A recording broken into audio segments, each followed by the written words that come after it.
Bismillahirrahmanirrahim. Assalamualaikum warahmatullahi wabarakatuh. Salam sejahtera untuk kita semua. Di video penjelasan kali ini saya akan menjelaskan materi tentang menentukan tanda sinus, kosinus, dan tangen dari sudut di semua kuadran. Nah, seperti yang kita tahu, kuadran itu jumlahnya ada 4 ya. Sini ada penjelasannya. Pada gambar di atas adalah sebuah sumbu koordinat kartesius yang membagi daerah menjadi 4 bagian. Untuk selanjutnya, keempat daerah tersebut dinamakan kuadran. Itu yang dinamakan kuadran tadi. Yang pertama ini kuadran 1 yang sebelah sini, yaitu daerah yang dibatasi oleh sumbu X positif dan sumbu Y-nya positif. Terus kuadran 2 itu sumbu X nya negatif, sumbu Y nya positif. Terus kuadran 3 sumbu X nya negatif, sumbu Y nya negatif. Terus yang terakhir kuadran 4 itu dibatasi oleh daerah sumbu X nya positif dan sumbu Y nya negatif. Nah, pengertian posisi sudut di kuadran adalah sebagai berikut. Sudut alfa di kuadran 1 itu besarnya 0 derajat kurang dari alfa kurang dari 90 derajat, jadi dari 0 sampai 90.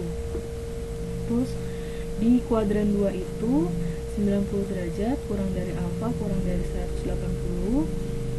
Kuadran 3 180 kurang dari alfa kurang dari 270, dan di kuadran 4 itu 270 derajat kurang dari alfa kurang dari 360. Nah, ini tandanya. Jadi untuk di kuadran 1 semua tandanya adalah positif. Terus untuk di kuadran 2 hanya sinus dan kosekan aja yang nilainya positif. Terus di kuadran 3 hanya tangen sama kotangen yang positif, dan di kuadran 4 hanya kosekan dan sekan aja yang positif. Nah, kita langsung coba. Di sini ada contoh soal dan penyelesaiannya. Contoh yang pertama, terletak di kuadran manakah sudut berikut? Ini ada 34 derajat sama 267 derajat. Nah, yang A dulu, karena 34 derajat ini kan ada di antara 0 derajat sampai 90 derajat. Tadi ada penjelasan yang di atas. Nah, ini berarti 34 derajat ini terletak di kuadran 1. Terus yang B sekarang 267 derajat. Di sini karena 180, jadi 267 derajat itu ada di antara 180 derajat sampai 270 derajat. Tadi di atas juga ada penjelasannya, berarti 267 derajat ini terletak di kuadran ketiga. Ini 267 ya, 267 derajat terletak di kuadran ketiga. Sekarang contoh yang kedua. Di sini tentukan tanda dari perbandingan trigonometri berikut. Sinus 123 derajat yang A dan tangen 342 derajat. Nah, yang pertama dulu, karena sudut 123 derajat itu terletak di kuadran 2. 123 itu kan ada di antara 90 sampai 180, berarti dia ada di kuadran 2. Nah, dan sinus di kuadran 2 itu positif, maka tandanya adalah dia positif. Di kuadran 2 kan tadi di sini nilai sinus atau kosekannya positif ya.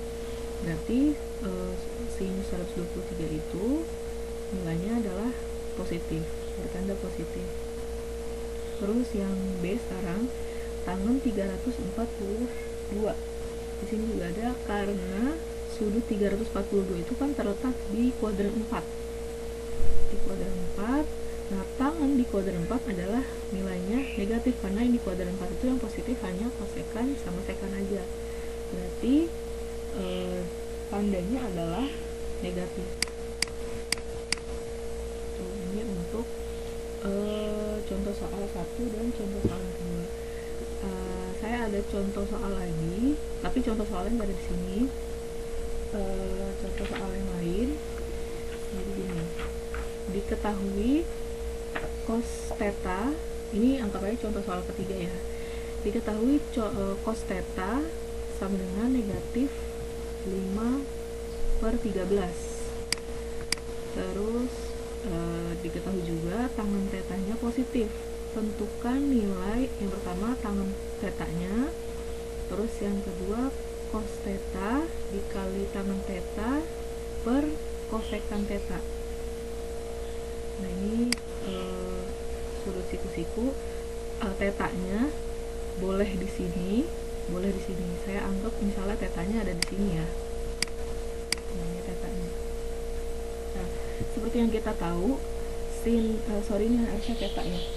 Sin theta itu depan per miring, terus cos theta samping per miring, tangen theta itu depan per samping. Dilihat dari sudut tetanya. Nah, depannya mana dari theta ini? Nah, ini depannya. Kalau ini kan pasti miring ya. Berarti yang di sini adalah sampingnya. Nah, di sini nilai cos theta tadi negatif 5/13. Kita nggak tahu nih, pasti 13 kan di sisi miring ya, karena kan cos itu kan samping per miring. Sampingnya pasti 5, terus miringnya pasti 13, tapi di sini ada tanda negatifnya. Sekarang untuk penempatan tanda negatifnya, kita lihat di sini ada kata kunci yang lain, yaitu nilai tangen tetanya positif. Tangen teta kalau positif itu kan negatif bagi negatif atau positif bagi positif. Karena di sini salah satunya negatif, berarti tangen teta positif ini pasti sisi depannya adalah nilainya positif, sisi sampingnya nilainya adalah positif. Dua-duanya positif nih, depan sama sampingnya positif. Nah sekarang kita lihat di sini cos tetanya itu kan tadi samping per miring. Nah di sini ternyata yang dari kita ketahui di soal itu tangen theta positif, nilai sampingnya positif. Berarti nilai miringnya adalah negatif, karena kan tadi hasilnya itu negatif 5/13. Berarti sampingnya positif, miringnya negatif. Berarti di sini sampingnya 5 kan ya. Berarti di sini sampingnya nilainya 5, terus miringnya adalah negatif 13. Nah gini, jadi sampingnya 5, terus sisi miringnya negatif 13. Nah sekarang kita mencari panjang sisi depannya. Berarti untuk mencari panjang sisi depan ini, sisi miring akar dari sisi miring dikuadratkan dikurang sisi samping dikuadratkan. Kita cari dulu nilai depannya, sisi depannya. Berarti negatif 13 dikuadratkan dikurang 5 dikuadratkan. Ini jadi negatif 13 dikuadratkan kan 169 dikurang 25. Hasilnya akar 144. Oh, berarti nilai sisi depannya adalah 12. Atau kalian bisa pakai triple Pythagoras. Nah kita udah tahu nilai sisi tadi sampingnya 5, sisi miringnya negatif 13, sisi depannya 12. Sekarang yang ditanya di sini nilai tangen theta. Tangen itu tadi depan per samping. Berarti sisi depannya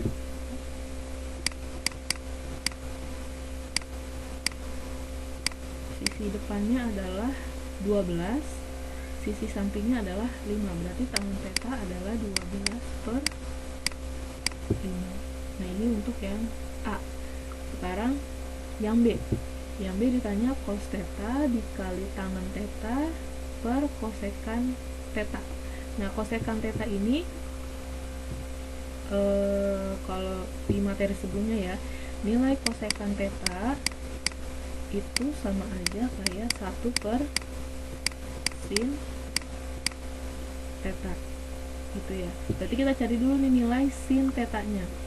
Nilai sin tetanya adalah, sin itu tadi berapa? Depan per miring. Berarti depannya 12, miringnya negatif 13. Berarti 12 per negatif 13 atau negatif 12 per 13. Nah, ini berarti nilai sin tetanya, negatif 12 per 13. Sekarang berarti cos tetanya kan udah diketahui ya, ini soal. Terus tangen tetanya udah diketahui, nilai kosekan tetanya juga udah diketahui, karena nilai kosekan teta itu sama aja kayak 1 per sin teta. Berarti langsung kita kerjakan yang B. Ini kosekan teta dikali tangen teta per kosekan teta. Tadi kosekan teta itu 1 per sin teta. Ini ya. Nah, kayak gini. Berarti bisa ditulis ini sama aja cos teta dikali tangen teta dikali sin teta. Bentuknya kayak gini. Atau kalau misalnya kalian mau ngerjainnya kayak gini, bentuknya kayak gini juga boleh, cos teta dikali tangen teta per 1 per sin teta. Nah, tapi bentuk biar nggak ada pembagiannya, jadi bentuknya kayak gini, cos teta dikali tangen teta dikali sin teta. Jadi cos tetanya nilainya adalah negatif 5 per 13. Berarti negatif 5 per 13 dikali tangen tetanya adalah tadi 12 per 5, terus sin tetanya nilainya negatif 12 per 13. Nah, ini dikali semua. Ada yang bisa dicoret kan ya, ini 5 sama 5, yang lainnya nggak bisa. Berarti di sini negatif dikali positif, ini kan nilainya negatif ya, yang ini nilainya positif, yang ini nilainya negatif. Berarti negatif kali positif hasilnya tadi negatif, negatif kali negatif hasilnya positif. Berarti nanti di sini hasilnya positif. Tinggal kita kalikan aja. Berarti 12 dikali 12 hasilnya 144. 13 dikali 13 hasilnya 169. Berarti cos theta dikali tangen theta per kosekan theta nilainya adalah 144 per 169. Nah, itu untuk penjelasan materi dari menentukan tanda sinus, kosinus, dan tangen di berbagai kuadran. Selanjutnya di sini ada latihan soalnya. Ada 4 nomor. Untuk yang nomor 1 kalian kerjakan semua. Ini nomor 1 itu hanya diminta tandanya positif, mana yang positif, mana yang negatif. Terus untuk yang nomor 2 juga sama. Ini bisa kalian kerjakan semua karena hanya diminta untuk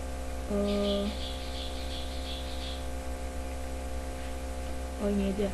Untuk nomor 1 kalian kerjakan semua AB dari A sampai H. Terus untuk yang nomor 2 sama, itu dikerjakan semua juga karena hanya diminta untuk terletak di mana kuadrannya, diminta untuk menentukan di mana kuadrannya, terletak di kuadran mana gitu. Nah, untuk yang nomor 3 ini silakan kerjakan ini semuanya ya, nomor 1 semua, nomor 2 juga semua. Terus untuk yang nomor 3 dan nomor 4 itu sama sama yang tadi contoh soal yang terakhir saya kasih. Jadi silakan kerjakan yang A, lalu yang B, kemudian yang E, lalu yang nomor 4 kerjakan yang A, yang B, dan yang G. Nah, ini untuk nomor 1 dan 2 dikerjakan semua. Nomor 3 A, D, dan E. Nomor 4 ini urutannya ada yang salah ya, A, B, C, D. Ini berarti jadinya E. yang ini F, yang ini G, yang ini H. Berarti yang dikerjakan adalah yang F. Nah, yang nomor 4 A, B, dan G. Nah, itu untuk latihan soal yang kelima. Silakan kalian kerjakan. Jika ada yang belum dipahami, bisa langsung tanyakan ke saya. Sekian penjelasan materi tentang menentukan tanda sin, kosinus, dan tangan di berbagai kuadran. Kurang lebihnya mohon maaf. Wassalamualaikum warahmatullahi wabarakatuh.